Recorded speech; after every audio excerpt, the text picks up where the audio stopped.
අම්බලන්ගොඩ නගරය ශ්‍රී ලංකාවේ දකුණු වෙරළ තීරයේ ගාල්ල දිස්ත්‍රික්කයේ පිහිටා ඇත. එය වෙරළ තීරයේ සුන්දරත්වයට වඩා වෙස්මුණු සහ රූකඩ කලාවේ කේන්ද්‍රස්ථානය ලෙස ජාත්‍යන්තර කීර්තියක් දිනා ඇත. අම්බලන්ගොඩ සාම්ප්‍රදායික වෙස්මුහුණු නිර්මාණය කරනු ලබන්නේ වගුරු බිම් ආශ්‍රිතව වැවෙන කඳුරු දැවයෙනි.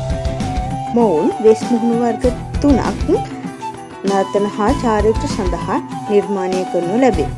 ඒවා නම් සන්නි වෙස්මුණු, කෝලම් වෙස්මුණු සහ රාක්ෂ වෙස්මුණු වේ.